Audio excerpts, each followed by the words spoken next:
Greetings from Shri Saha Kelkar College Devgad. Myself, Professor Rashmi Hirlekar.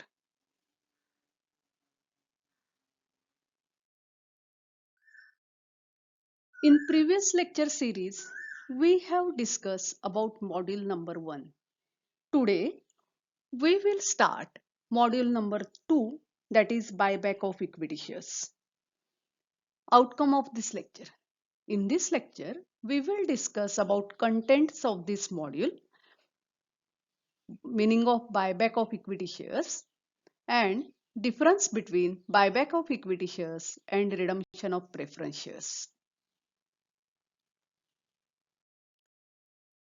Contents of module 2, that is buyback of equity shares. Students, what will we learn in module 2? In module 2, you will introduce with concept buyback of equity shares, purpose of buyback, distinction between buyback versus redemption of preference shares, sources of buyback such as free reserves, security premium account, proceeds of any shares or other specified securities.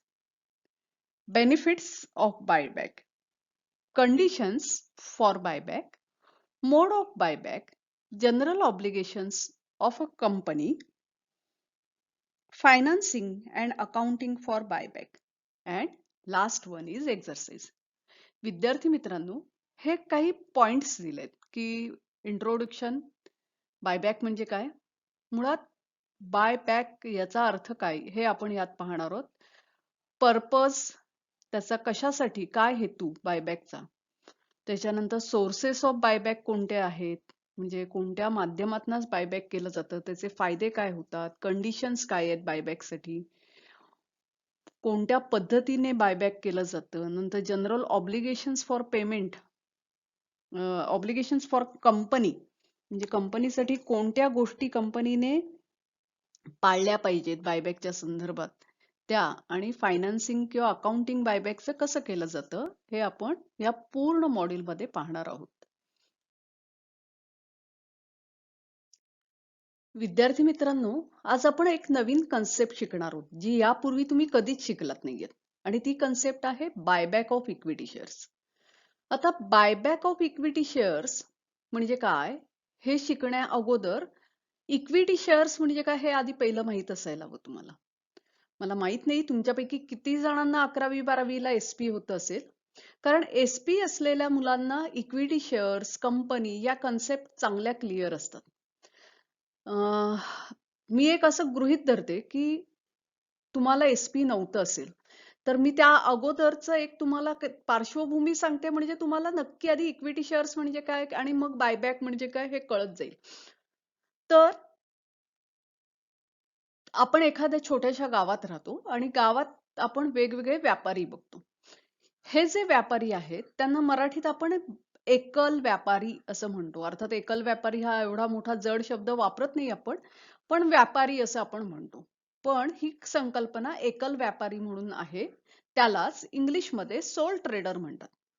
एखादा व्यवसाय सुरू केल्यानंतर तो व्यवसाय चांगल्या प्रकारे चालतो, तर हा जो व्यापारी तो व्यवसाय चालवत असतो, तो व्यवसाय कुठपर्यंत वाढवू शकतो, तो जास्तीत जास्त त्याच्यात कॅपिटल इन्व्हेस्ट करेल, लोन काढेल, आपल्या नातेवाईकांकडनं किंवा घरातल्या माणसांकडनं पैसे घेईल आणि ते त्यात इन्व्हेस्ट करेल. म्हणजे अगदी साधं उदाहरण सांगते की तुम्ही एखादा व्यवसाय सुरू केलात, तर तुम्ही कॅपिटल आणण्यासाठी पहिला कुठे जाल, म्हणजे व्यवसायात पैसे गुंतवणूक करण्यासाठी कुठे जाल, तर साहजिकच आहे तुम्ही तुमच्या आई वडिलांकडे सांगाल की मला असा असा व्यवसाय सुरू करायचा आहे, मला पैसे द्या. आई वडिलांनी दिलेले पैसे कमी पडतायत असं वाटलं तर तुम्ही कर्ज मागायला जाल. ज्या वेळेला तुम्ही स्वतःचं काहीच तुमचं पायावर उभे नाही आहात, तुमच्या नावावर काहीच प्रॉपर्टी नाहीये, अशा वेळेला तुम्हाला कोणतीही बँक कर्ज देणार नाही. बँका ज्यांचं उत्पन्न शुअर असतं अशाच लोकांना कर्ज देतात. म्हणजे नोकरदार लोकांना बँका कर्ज लगेच देतात. कारण का, त्यांचा दर महिन्याचा पगार फिक्स ठरलेला असतो.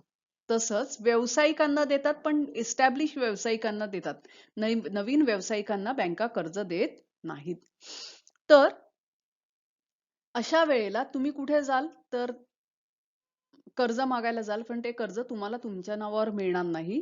जो एस्टॅब्लिश कोणतरी तुमच्या आई-वडिलांच्या किंवा तुमचं जमीन गहाण टाकून वगैरे फार फार तर कर्ज मिळतं. पण या सगळ्याला लिमिट्स आहेत. त्याच्याही पलीकडे तुम्हाला आणखी व्यवसाय वाढवायचा आहे.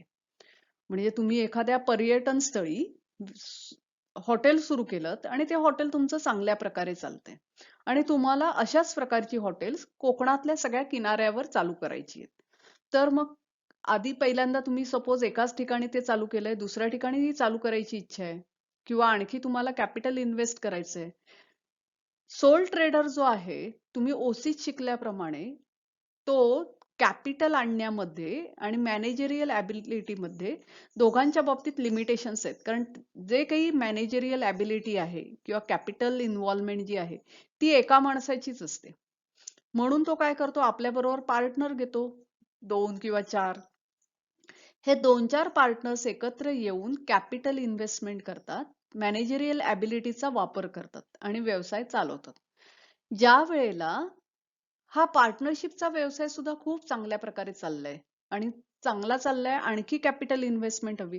4 जण आपल्या नावावर लोन काढतात, पण त्याला सुद्धा पुन्हा काही लिमिट्स येतात आणि मग अशा वेळेला ह्या 4 जणांना वाटतं की नाही, आपल्याला एक मोठी कंपनी फॉर्म करायला हवी आणि ही कंपनी फॉर्म करायची असेल तर काय करायचं? मग ते सल्ला घेतात आणि सल्ला घेतल्यानंतर त्यांना असं कळतं की अरे, तुम्हाला जर कंपनी फॉर्म करायची आहे तर तुम्हाला आरओसी कडे जावं लागेल, रजिस्टर्ड ऑफ कंपनीज. त्या आरओसी कडे ते जातात. त्यांना आरओसी कडे प्रोसिजर विचारतात, कंपनी आम्हाला स्थापन करायची, काय करायचं. मग तिथे सगळी त्यांना माहिती मिळते की त्यांनी एक प्रपोजल द्यायचं असतं आरओसी कडे. आमचा अशा अशा प्रकारे व्यवसाय आहे, आम्हाला इतकी कॅपिटल रिक्वायरमेंट आहे, आम्ही अशा प्रकारे प्रोडक्शन करणार, कशा प्रकारे त्याचं डिस्ट्रीब्युशन करणार, डिव्हिडंड कशा प्रकारे देऊ, हे सगळं एक प्रोजेक्ट रिपोर्ट मध्ये लिहून द्यावं लागतं आणि त्याच्यानंतर आरओसी समजा तुमच्या कंपनीचं नाव काय असणार आहे, डायरेक्टर्स किती असणार, ह्या सगळ्या गोष्टी डिटेलमध्ये असतात त्यात. तर आरओसी ला हे सगळं पटलं की रजिस्टर्ड ऑफ कंपनीज जे आहे ते रजिस्ट्रेशन, तिथे कंपनीचं रजिस्ट्रेशन होतं आणि त्याला इनकॉर्पोरेशन ऑफ कंपनी किंवा रजिस्ट्रेशन ऑफ कंपनी असं म्हणतात. आता ज्या वेळेला कंपनीचं रजिस्ट्रेशन होतं त्यावेळेला तुम्ही तिथे लिहून द्यायचं असतं की तुम्ही कोणत्या प्रकारच्या माध्यमातून कॅपिटल रेज करणार आहात.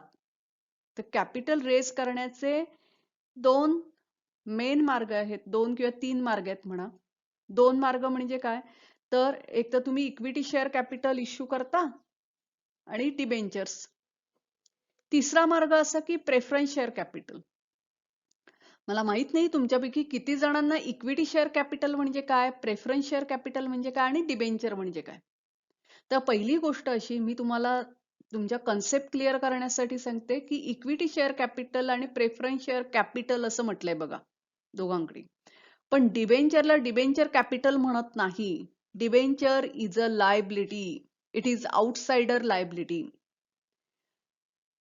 याचा अर्थ काय, तर डिबेंचर ही आउटसाइडर लायबिलिटी आहे. म्हणजे डिबेंचर जे आहेत तर ते शेअर्स प्रमाणे इश्यू केले जातात, पैसे रेज केले जातात, पण त्याच्यावर फिक्स रेट ऑफ इंटरेस्ट असतो. तो कंपनीला देणं बंधनकारक असतं. जसं तुम्ही कर्ज घेतल्यानंतर बँकेला तुम्ही व्याज द्यायचं असतं compulsory, same way debenture holders जे आहेत त्यांना तुम्ही व्याज द्यायचं असतं. डिबेंचर्स हे काही वर्षाच्या कालावधीसाठी रेज केलेले असतात, तेवढे वर्ष पूर्ण झाल्यानंतर परत पैसे करायचे असतात. आणि म्हणून डिबेंचर. आणि तिसरं कारण, ज्या वेळेला एखादी कंपनी बंद होते त्यावेळेला बंद झाल्यानंतर पहिल्यांदा आउटसाइडर लायबिलिटी ज्या आहेत त्याचं पेमेंट करायचं असतं. मग आउटसाइड एक्सटर्नल लायबिलिटीज मध्ये डिबेंचर होल्डर्सचा सुद्धा पहिला नंबर लागतो. आणि म्हणजे इतर एक्सटर्नल लायबिलिटीज तुम्ही म्हणजे बँकेचं लोन तुम्ही फेडलं, त्याच्यानंतर कोणाकडनं काढलेलं कर्ज फेडलं, डिबेंचर होल्डर्सचे पैसे दिलेत की मग जे शिल्लक राहिलेलं असतं त्या शिल्लक राहिलेल्या रकमेमध्ये प्रेफरन्स शेअर होल्डर्सना परत पैसे त्यांचे पैसे परत केले जातात आणि त्याच्यानंतर जे शिल्लक राहील ते इक्विटी शेअर होल्डर्सना दिलं जातं. तर 2 टाइप जे मी म्हटले ते एक ते कॅपिटल आणि दुसरं लायबिलिटी आणि त्या लायबिलिटीमध्ये डिबेंचर होल्डर्स हा एक प्रकार येतो. पण डिबेंचर आपण कॅपिटलच्या बरोबर का इथे घेतलं तर त्याचं कारण असं की डिबेंचरचे बॉन्ड इश्यू केले जातात, शेअर्स सारखेच असतात, पण त्याला लायबिलिटी म्हणतात. It is not capital. दुसरा विषय असा, मग कॅपिटलमध्ये इक्विटी कॅपिटल आणि प्रेफरन्स कॅपिटल, मग याच्यात फरक काय आहे? तर प्रेफरन्स शेअर कॅपिटल, प्रेफरन्स या नावातच आपल्याला त्याचा अर्थ कळतो की त्याची डेफिनेशन कंपनी ऍक्ट मध्ये कशी दिली आहे, the shares having preferential right in repayment of its value and preferential right in dividend, म्हणजे ज्या शेअर्सला डिव्हिडंड मिळण्यामध्ये प्रेफरन्शियल राईट असतो आणि at the time of winding up of company repayment करण्यामध्ये सुद्धा प्रेफरन्शियल राईट असतो. साधा सोप्या शब्दात सांगायचं झालं तर समजा एखादी कंपनी बंद पडली, मी मगाशीच तुम्हाला सांगितलं की पहिला बँकांचं कर्ज आणि कोणाचं कर्ज, डिबेंचर होल्डर्स यांचे पैसे दिले जातात. शिल्लक राहिलेली जी रक्कम आहे त्या शिल्लक राहिलेल्या रकमेवर पहिला अधिकार प्रेफरन्स शेअर होल्डर्सचा असतो. म्हणून त्या म्हटलंय की preferential right in repayment of capital. तर त्यामुळे प्रेफरन्स शेअर होल्डर्स जे आहेत तर त्यांना काय केलं जातं की प्रेफरन्स शेअर होल्डर्सना पहिले पैसे दिले जातात. तसंच प्रॉफिट झाल्यानंतर कंपनी काय करते, प्रॉफिट झालं की पहिल्यांदा ज्याचे पैसे द्यायचे ते दिले जातात, इंटरेस्ट म्हणजे कर्जावरचं व्याज वगैरे वगैरे, डिबेंचर होल्डर्सचं पण इंटरेस्ट दिलं जातं. त्याच्यानंतर जी रक्कम शिल्लक असते त्याच्यातनं प्रेफरन्स शेअर होल्डर्स जे आहेत त्यांचा डिव्हिडंड दिला जातो आणि त्याच्यानंतर जी रक्कम शिल्लक राहते त्या रकमेतना इक्विटी शेअर होल्डर्सना डिव्हिडंड दिला जातो. पण इक्विटी शेअर होल्डर्स आणि प्रेफरन्स शेअर होल्डर्स याच्यात फरक काय आहे, तर equity share holders are real owner of the company. आता हे real owner of the company याचा अर्थ काय, तर त्यांना तुम्ही म्हणाल अरे सगळ्यात शेवटी पैसे दिले जातात, त्याच्यानंतर कॅपिटल रिपेमेंट पण सगळ्यात शेवटी केलं जातं, तर मग ते रिअल ओनर का आहेत? आपण एक साधीच कन्सेप्ट अगदी आपल्या घरच्या ह्याच्यात पण बघा, तुमच्या घरातली आई असते, ती एखादा खाऊ आणला तर सगळ्यांना वाटते आणि सगळ्यात शेवटी शिल्लक काय राहिलं असेल तर ती खाते. तुम्ही निरीक्षण करा, ती आधी स्वतः खाऊन घेते का? नाही. ती खरी मालक आहे त्या घराची आणि त्या घरातल्या प्रत्येक मेंबरला वस्तू मिळाली की नाही हे ती बघत असते. Same way equity share holders are real owner of the company. ज्या वेळेला प्रॉफिट होतं त्यावेळेला सगळ्यांची देणी देऊन झाल्यानंतर शिल्लक राहिलेलं प्रॉफिट इक्विटी शेअर होल्डर्सना मिळतं. पण त्याचबरोबर हेही आहे की हा बिझनेस आहे, ते घर नाहीये. त्यामुळे एक फरक आहे की समजा प्रॉफिट खूप झालं असेल तर इक्विटी शेअर होल्डर्सना जास्त डिव्हिडंड मिळतो. प्रेफरन्स शेअर होल्डर्सला प्रॉफिट खूप झालं तर जास्त डिव्हिडंड मिळत नाही, त्यांचा जो डिव्हिडंडचा रेट ठरलाय तेवढाच मिळतो. कंपनी बंद झाल्यानंतर सगळ्यात शेवटी इक्विटी शेअर होल्डर्सना रक्कम मिळते, पण ती जर रक्कम त्यांच्या इन्व्हेस्टमेंट पेक्षा जास्त शिल्लक असेल तर जास्त मिळते आणि शिल्लक नसेल तर काहीही मिळत नाही. Therefore equity share holders are called real owners of the company. Sorry, इथपर्यंत तुम्हाला कन्सेप्ट क्लिअर झाली असेल तर आपण याच्या पुढची एक स्टेप की बायबॅक ऑफ इक्विटी शेअर्स. तर बायबॅक ऑफ इक्विटी शेअर्स म्हणजे काय हे पाहणार आहोत. ही खरं एक साधारण 2000 सालानंतर निर्माण झालेली एक कन्सेप्ट आहे, यापूर्वी ती नव्हती. Buyback of equity shares is a process of capital restructuring. कॅपिटलची जी रचना आहे ती रचना बदलण्याची प्रक्रिया म्हणजे buyback of equity shares. It is financial strategy which allows company to buy its equity shares issued earlier. बघा, कंपनी कॅपिटल रेज करण्यासाठी काय करते की छोटे छोटे शेअर्स लोकांना विकते. आता शेअर्स विकते म्हणजे काय करते, तर कंपनी शेअर्स विक्रीला काढते, लोक ते शेअर्स खरेदी करतात. म्हणजे 100 रुपयाचा एक शेअर असेल तर 100 रुपये देतात आणि शेअर सर्टिफिकेट मिळतं. पूर्वी शेअर सर्टिफिकेट खरोखर कागद स्वरूपात फिजिकली तुमच्या घरी पोस्टाने यायचं. आता तसं होत नाही. आता तुम्ही जे शेअर्स खरेदी करतात ते ऑनलाईन असतात. म्हणजे तुमचा डीमॅट अकाउंट असतं, त्या डीमॅट अकाउंटमध्ये ते शेअर्स असतात. तर ऑनलाईन प्रत्यक्ष फिजिकल सर्टिफिकेट आता मिळत नाही. तर तुम्ही एखाद्या कंपनीचे इक्विटी शेअर्स खरेदी केलात म्हणजे काय, तर तुम्ही पैसे गुंतवलात आणि तेवढे शेअर्स तुमच्या नावावर होतात. त्या कंपनीला प्रॉफिट झालं की तुम्हाला डिव्हिडंड मिळतो. त्या कंपनीने त्या शेअर्सची किंमत वाढली की तुमच्या शेअर्सची किंमत वाढते. तर बायबॅक ऑफ इक्विटी शेअर्स हे कॅपिटल रिस्ट्रक्चरिंगची एक प्रोसेस आहे. ही एक फायनान्शियल स्ट्रॅटेजी आहे ज्याच्यामध्ये company is allowed to buy its equity shares issued earlier. म्हणजे समजा एबीसी ही कंपनी आहे, मी एबीसी या कंपनीकडनं एक 100 रुपयाचा शेअर घेतला. याचा अर्थ माझ्या नावावर एक शेअर झाला, मी 100 रुपये कंपनीत इन्व्हेस्ट केले. ज्या वेळेला कंपनी बायबॅक करायचं ठरवते त्यावेळेला कंपनी मला काय सांगते की ठीक आहे, तू जो शेअर्स घेतला होतास तो शेअर्स मी तुझ्याकडनं परत विकत घेते. म्हणजे 100 रुपये कंपनी मला परत करणार आणि तो शेअर कंपनीच्या नावावर होणार. इट इज याला बायबॅक असं म्हणतात. It is a financial strategy which allows company to buy its equity shares issued earlier. आता मी उदाहरण तुम्हाला एकच शेअर्सचं दिलंय, पण मुळात असं नसतं की एकच शेअर्स आपण खरेदी फार कमी करतो. 10 शेअर्स खरेदी केले असतील तर त्यातला एक शेअर कंपनी बायबॅक करेल किंवा 25% शेअर्स कंपनी बायबॅक करेल, असं कंपनी करते. याचे काय फायदे होतात हे आपण नंतर पाहणार आहोत, पण आपण आधी इथे बायबॅक ही कन्सेप्ट पहिल्यांदा बघूया. A company can buyback its own shares by obtaining permission of company law board. म्हणजे मुळात बायबॅक करण्यासाठी कंपनी लॉ बोर्डची परमिशन कंपनीला घ्यावी लागते.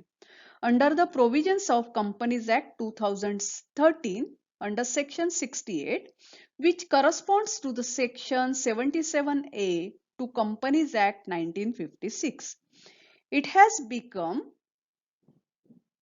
possible for a company to buy its own shares subject to fulfillment of certain condition.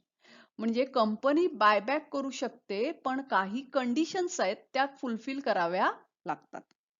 By purchasing its own stock, company reduce the number of shares outstanding without affecting its reported earning, increasing the company's earning per share. बघा, company ज्या वेळेला स्वतःचा stock खरेदी करते त्यावेळेला number of shares reduce होतात, पण हे विदाउट अफेक्टिंग रिपोर्टेड अर्निंग. म्हणजे कंपनीच्या अर्निंगवर कोणताही परिणाम होता नये याची खात्री असेल तरच कंपनी बायबॅक ऑफ शेअर्स करू शकते. तसंच अर्निंग कॅपॅसिटी म्हणजे कंपनीज अर्निंग पर शेअर वाढलं पाहिजे तरच कंपनी बायबॅक करू शकते. म्हणजे मी मगाशी जसं सांगितलं की कंपनी बायबॅक करू एक 20% किंवा 25% शेअर्स बायबॅक करते. म्हणजे समजा मी 10 शेअर्स गुंतवलेले असतील, 100 शेअर्स गुंतवले असतील आपण म्हणूया, 100 शेअर्स खरेदी केलेत, तर त्या 100 पैकी 25 शेअर्स कंपनी परत विकत घेते, माझ्याकडे 75 शेअर्स राहतात. साहजिकच आहे, कंपनीकडे नंबर ऑफ शेअर्स जे आहेत ते कमी होतात, कंपनी प्रॉफिट तेवढंच करत असते. आता कंपनीकडे उपलब्ध असलेलं जे प्रॉफिट होतं ते प्रॉफिट ती 100 शेअर्स वर वाटून देत होती, ती 75 शेअर्स वर वाटून देते. तर प्रॉफिट वाढतं, profit earning capacity of the share वाढते नक्कीच. कसं ते तुम्ही पुढे जसं शिकाल तसतशा या कन्सेप्ट तुम्हाला क्लिअर होतील. पण कंपनीला कंपनीच्या अर्निंग कॅपॅसिटीवर परिणाम होणार नसेल तरच बायबॅक करण्याची परमिशन मिळते. Now we will discuss about Purpose of buyback. Buying back is a portion of equity share capital preferred the following purposes: to facilitate reduction of share capital or redemption of capital. बघा, buyback का केलं जातं? To facilitate reduction of share capital, share capital कमी होणं यासाठी. Second, to generate higher return to be left over to equity share holders. Share capital कमी होतं, पण जे रिटर्न्स आहेत ते इक्विटी शेअर होल्डर्सना जास्त मिळतात, शिल्लक असलेल्या इक्विटी शेअर होल्डर्सना जास्त मिळतात. To return surplus cash to the shareholders in form of buyback when there is no proper investment opportunities. विद्यार्थी मित्रांनो, बायबॅक कधी केलं जातं? तर कंपनी काय करत असते, जसं माणूस एखादा व्यवसाय करतो, प्रॉफिट झालं की काही प्रॉफिट तो स्वतःच्या खर्चासाठी वापरतो, पण पुन्हा तो प्रॉफिट इन्व्हेस्ट करतो आणि व्यवसाय वाढवायचाच प्रयत्न करतो. कंपनी सुद्धा इन द सेम वे सातत्याने मिळणार जे प्रॉफिट आहे ते कंपनीत गुंतवत असते. पण कंपनीची डेव्हलपमेंट होता होता एक स्टेज अशी येते की त्या स्टेजला आता मी ह्याच्या पलीकडे आणखी काही वाढ करू शकत नाहीये. म्हणजे कंपनी खूप प्रचंड वाढलीये, बस आता आणखी माझ्याकडे प्रॉफिट शिल्लक आहे, पण मी ते प्रॉफिट इन्व्हेस्ट करण्यासाठी माझ्याकडे काहीच जागा नाहीये. मग असं जे प्रॉफिट असतं ते प्रॉफिट कंपनी काय करते, बायबॅक साठी वापरते. म्हणजे शेअर होल्डर्सचे काही शेअर्स खरेदी करते, त्यांना त्यांचे पैसे परत करते आणि त्यामुळे कंपनीचं कॅपिटल, नंबर ऑफ शेअर्स आहेत ते कमी होतात. आणि इथे काय म्हटलंय, to return the surplus cash to the share holders. अशा प्रकारे सरप्लस कॅश जी आहे ती शेअर होल्डर्सला परत करते in form of buyback when there is no proper investment opportunities. And fourth one, to maintain shareholders value in situation of poor secondary market.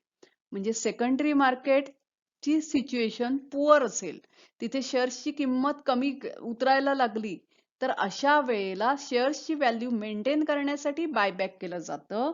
And to arrest down trends in value of shares. म्हणजे शेअर्सची value जी उतरत आहे ती थांबवण्यासाठी buyback केलं जातं.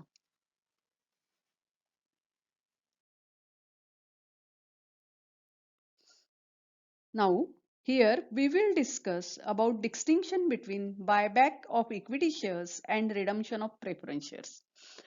जसं buyback ही संकल्पना तुमच्यासाठी नवीन आहे, रिडम्शन ऑफ प्रेफरन्स शेअर्स ही सुद्धा संकल्पना नवीन आहे.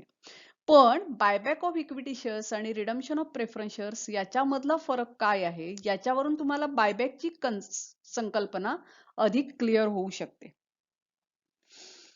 Buyback of shares, any shares can be bought back. Buyback मध्ये कोणतेही शेअर्स तुम्ही परत खरेदी करू शकता. तुम्ही म्हणजे कोण?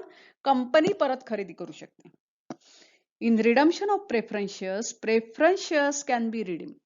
रिडम्शन मध्ये फक्त प्रेफरन्स शेअर्सच रिडम्शन होतं. Second, the date of buyback is not known on the date of issue. बायबॅकची तारीख माहित नसते ऑन डेट ऑफ इश्यू. म्हणजे ज्या वेळेला इक्विटी शेअर्स इश्यू केले जातात, हे शेअर्स भविष्यात बायबॅक करणार आहोत, कधी करणार आहोत याची तारीख माहित नसते. कारण मी मगाशीच जसं सांगितलं तुम्हाला अगोदरच्या ह्याच्यात, की ज्या वेळेला भरपूर प्रॉफिट असतं आणि ते प्रॉफिट इन्व्हेस्ट करायला कोणतीच जागा नाहीये, त्यावेळेला कंपनी ते प्रॉफिट शेअर होल्डर्सना परत करून त्यांचे शेअर्स परत खरेदी करते. त्याला बायबॅक म्हणतात. आता ही स्टेज कधी येणार कोणालाच माहित नसते. But the date of redemption of preference shares is known on date of issue. कारण रिडम्शन ऑफ प्रेफरन्स शेअर्स मुळात आधी रिडीमेबल प्रेफरन्स शेअर्सच इश्यू केले जातात. पूर्वी इरिडीमेबल प्रेफरन्स शेअर्स इश्यू केले जायचे, आता नाही. आता काही वर्षानंतर त्याचं रिडम्शन, म्हणजे मुळात रिडम्शन इश्यू करत असतानाच किती वर्षांनी ते शेअर्स परत रिडम्शन करणार, म्हणजे किती वर्षांनी ते परत पैसे देणार हे सांगितलेलं असतं. SEBI rule governs buyback.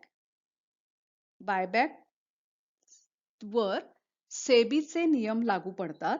SEBI rules do not governs redemption of preferences. कारण मुळात प्रेफरन्सेस इश्यू करत असताना 5 वर्षांनी 10 वर्षांनी रिडम्पशन करणार हे तुम्ही डिक्लेअरच केलेलं असतं.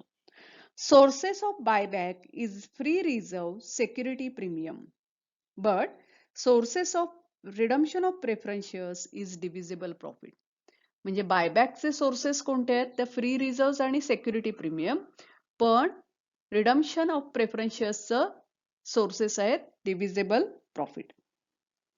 Section 68 of Companies Act 2013, which correspond to Section 77A of Companies Act 1956, governs buyback of shares. Section 80 and Section 80A of Companies Act governs redemption of preferences.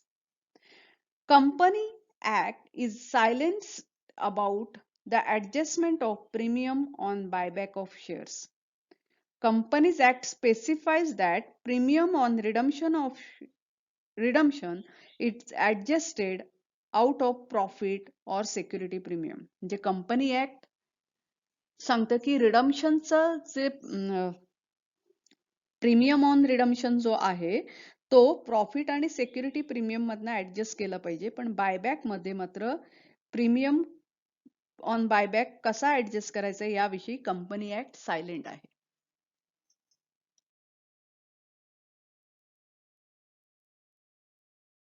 So students, today we have discussed about concept of buyback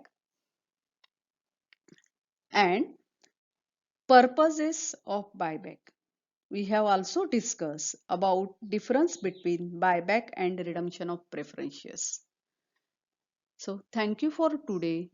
In next lecture, we will learn about more concept regarding buyback. Till then, happy learning to you.